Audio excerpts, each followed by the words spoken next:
Hey friends, and well, let me be honest, probably before this video is over, some of you will consider me as an enemy.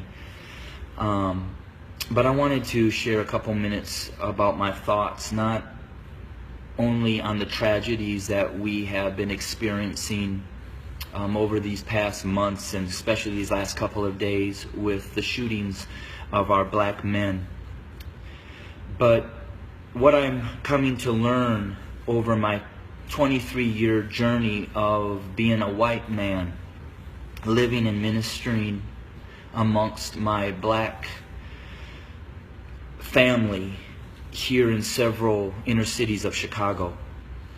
And I'm going to speak very black and white because, let's be honest, it's a black and white issue.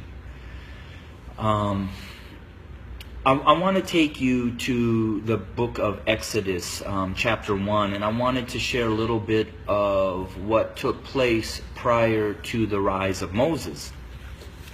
When I read that, it talked about that the Pharaoh became concerned and very fearful that the Hebrew slaves were growing in number and in power.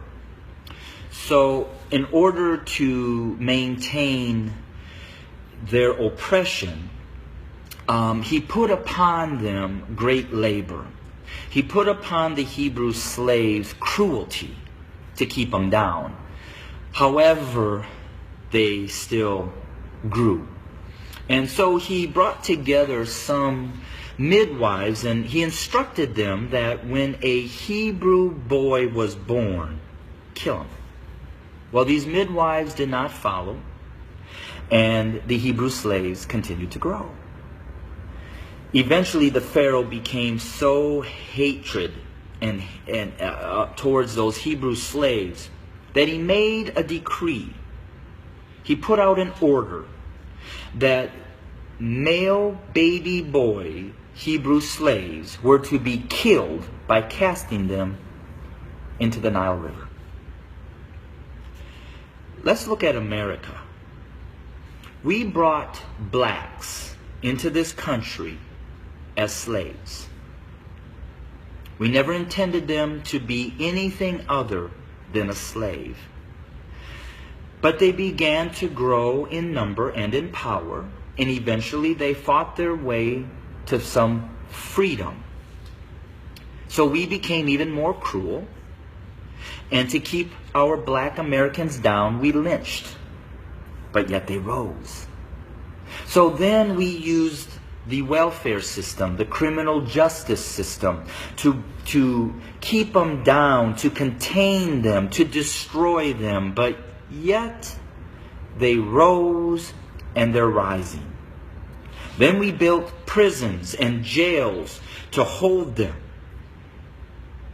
Yet they rose. And so now we are doing exactly what the Pharaoh did at the end, sending out a decree: kill them. So until we admit that when we wrote this Constitution that all men are created equal, that we never intended to include our black brothers and sisters, our nation may end up facing exactly what the Egyptians faced when they refused to let God's people go. So I'm going to say this to my white fellow Americans, that the bloodshed that is on its way is not on the hands of our fellow black Americans, but is on our hands. We are the ones that are refusing to let God's people go.